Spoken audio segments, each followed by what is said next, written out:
Kasihan Ustadz Wafi. Betul, kasihan dia itu. Mengapa demikian?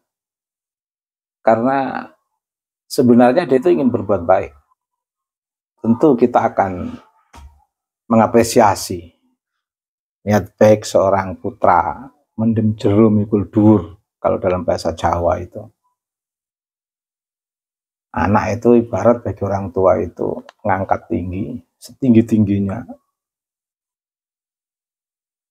derajat orang tua bagi seorang anak, dan menutup sedalam-dalamnya kekurangan, kelemahan orang tua di hadapan anak. Sehingga anak itu dalam tanda kutip simbol kesuksesan orang tua dan simbol yang bisa mendampingi orang tua dari segala hal yang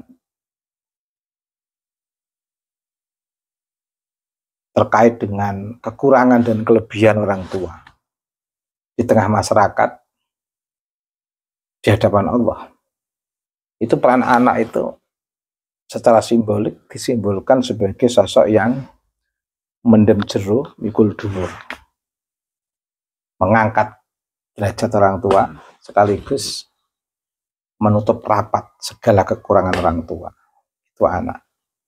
Nah, Ustadz Wafi itu niatnya baik, niat birrul walidain. Saya melihat ketulusannya untuk orang tuanya. Terlepas dari latar belakang orang tua, kita nggak tahu. Yang jelas kita husnudzon, orang tua Ustadz Wafi orang baik, dan Mas Wafi punya niat baik. Tetapi yang menjadi persoalan kan, ini yang membuat kita kasihan sebenarnya. Dia itu tersandra. Istilah saya itu tersandra Habib dalam diskursus nasab ini. Mengapa saya katakan tersandra? Kayak nggak tenang itu kejiwaan psikologis dari Ustadz Wafi. Harusnya kalau normal mau hormat orang tua dengan mengholi orang tua, itu lakukan saja sesuai dengan kapabilitas atau sesuai dengan kemampuan. Hormat orang tua itu enak kok. Mampu untuk hormat orang tua, mampu mengundang tahlil 15 orang, undang aja 15 orang, udah bagus. Mau hormat orang tua, mengundang tahlil RT, RT saja. Mau hormat orang tua, ngeholi orang tua dengan mengadakan pengajian, lakukan saja. Pengajian Isra Mi'raj plus memperingati khol orang tua, lakukan saja. Secara alamiah saja. Nggak usah dibayang-bayangi perasaan takut, perasaan kalau ada apa, kalau ada apa, kalau ada apa. Bahkan apa yang ditakutkan itu belum terjadi, dia sudah keluar-keluar ke masyarakat. Apa yang ditakutkan belum terjadi itu dia sudah ngomong secara publik di sosial media dengan refleksi yang kurang baik. Saya tidak bisa mengungkap itu, tapi yang jelas dalam refleksinya itu ada satu kata, pret. Itu kan nggak bagus. Dan seolah-olah apa yang akan dia lakukan untuk hormat orang tua itu seolah-olah harus di backup oleh Habib, apalagi di sana ada Habib Hanif juga sudah woro-woro di sosial media untuk mendatangi hal Ustadz Wafi, orang leluhurnya Ustadz Wafi. Jadi seolah-olah upaya berbuat baik ini itu dikonfrontirkan dengan ruang publik, seolah-olah ada kaitannya. Padahal sebenarnya ini tema yang berbeda. Kalau Ustadz Wafi cerdas memanage fenomena ini, ya hal-hal saja. Ala makana tidak usah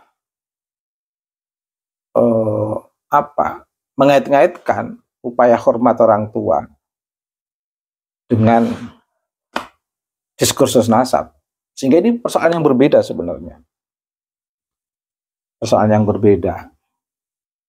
Sehingga suasana tidak malah tambah ruwet, tambah kacau. Dan mengakali orang tua itu tidak harus mengglorifikasi. Seolah-olah orang tua itu apa gitu. Tidak usah, hal-hal saja. Bahkan di beberapa teman yang kuat dalam tradisi lingkungan keluarga pesantren, kalau orang tuanya itu malah dilepas masyarakat yang mengadakan. Cenderung anak itu malah tidak tahu menau lepas. Jadi yang mengadakan hal itu alumni atau masyarakat. Tapi kalau anak punya inisiatif gimana? Ya enggak apa-apa. Enggak apa-apa. Punya inisiatif ingin mengadakan itu enggak apa-apa. Meskipun yang lebih strategis, lebih utama itu inisiatif dari luar. Kalau anak punya inisiatif enggak apa-apa. Tapi inisiatif itu harus dilakukan dengan cara alamiah, tanpa mengkonfrontirkan niat baik itu dengan wilayah konflik, seolah-olah mau mengadakan itu karena dikaitkan ini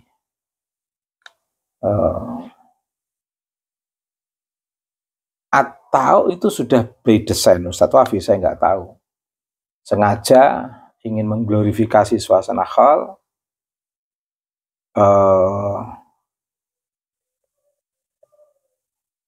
dengan melalui fenomena diskursus nasab,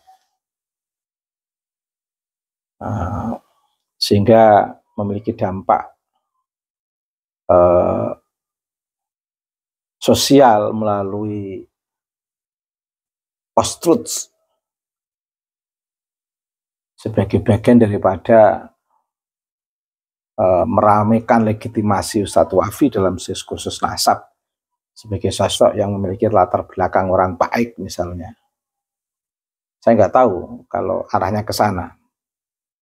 Tapi yang jelas sebenarnya itu sesuatu hal yang baik, mengadakan hal untuk orang tua langsung atau mbah misalnya. Tapi menjadi kasihan kalau harus dikait-kaitkan dengan diskursus nasab. Dan nggak perlu dipublish sampai membuat spanduk donasi untuk acara hall misalnya.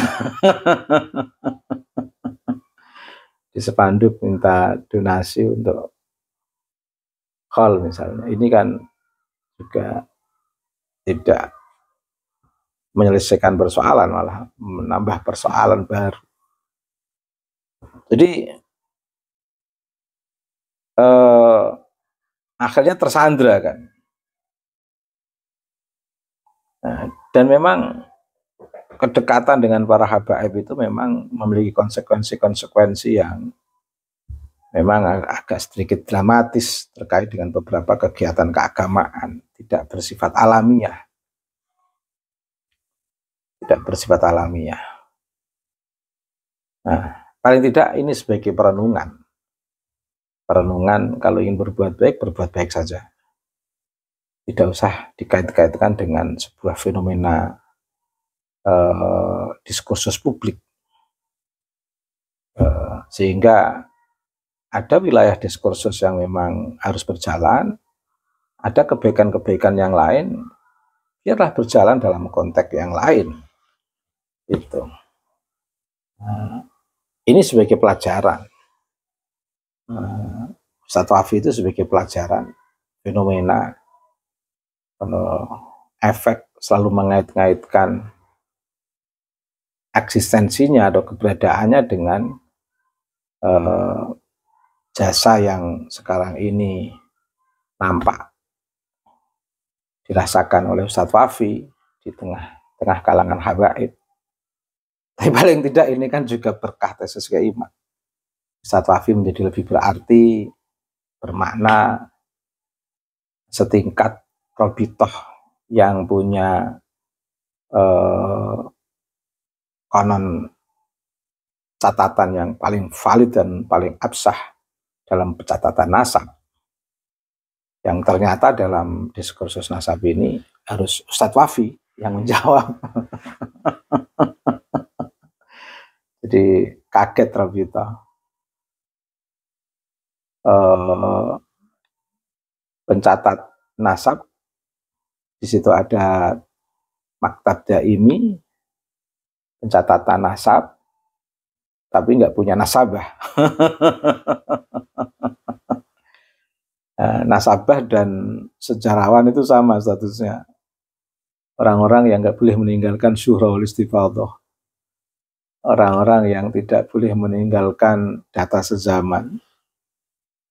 Di sejarawan, nasabah, itu orang-orang yang nggak boleh meninggalkan data sezaman. Karena itu pegangan pokok bagi nasabah, dan itu juga pegangan pokok bagi sejarawan, data sezaman itu. Dan ketika robitoh kosong, data sezaman, sesuai dengan apa yang dipertanyakan oleh Kiai Aimaduddin Utsman, dilalahnya ketemu sang penolong yang notabene bukan juga dari nasabah, juga bukan dari sejarawan Ustadz Wafi ini, tapi karena nyali Ustadz Wafi yang luar biasa, sikap pedenya Ustadz Wafi yang luar biasa, jadi gak apa-apa, kita senang sekali melihat tampilan Ustadz Wafi. Nah, yang sekarang menemukan satu fenomena yang kita nggak tega, seolah-olah perbuatan baiknya harus tersandra dengan Habib dalam diskursus nasab ini, yang sebenarnya nggak ada kaitannya sebenarnya. Kita apresiasi lah niat baik Ustadz Wafi untuk menghormati orang tua, itu niat tulus. Ibarat orang Jawa itu ya mendem jero mikul dhuwur.